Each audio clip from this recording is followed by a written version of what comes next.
This time I'd like to welcome John Ackerman to the stage. Oh, I can't introduce myself? Why not? Are you sure? Alright, I'll read the paper. He sits underneath the cold hard iron. He grasps the barbell with all his might. He lifts it off the rack and takes a step back. But the weight was too heavy. He drops it to the floor without doing a single rep.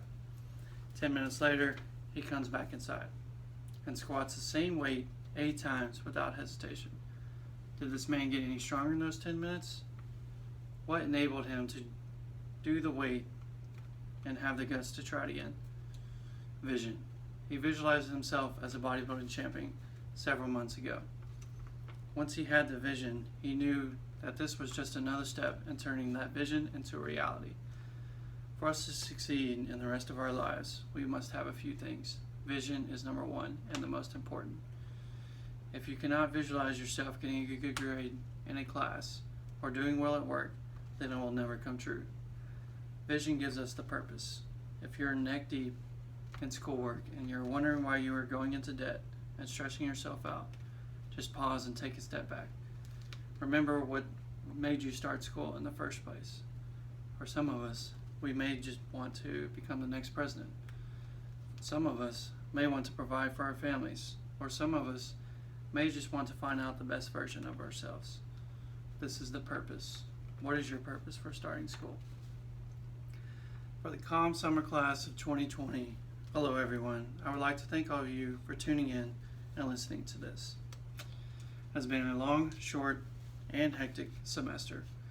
Many of us had to step outside of our comfort zones, which makes things, well, uncomfortable. Stepping out of our comfort zone scares us, and that is a good thing. We should all do something that scares us each and every day. After giving 4 speeches, it is no longer in uncharted territory.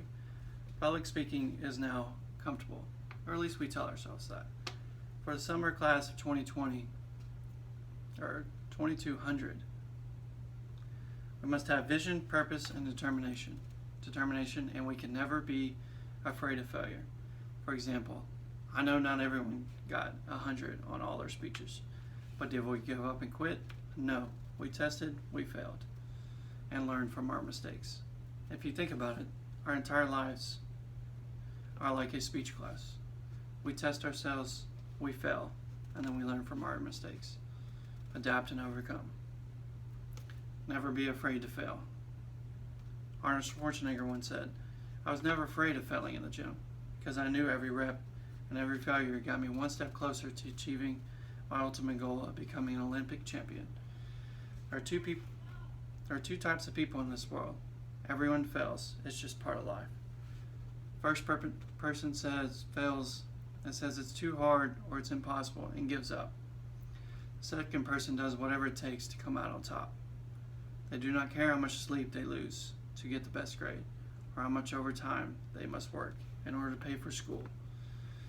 They know soon enough there will be light at the end of the tunnel, and those people that finish what they started speaks a lot about their character. You're only a failure if you give up. If you're continuously trying, then you're not considered a failure. No one has any more time in the day than the next person. Failures make an excuse, champions make a way. Once again, thank you and never give up on your dreams. Dreams do come true.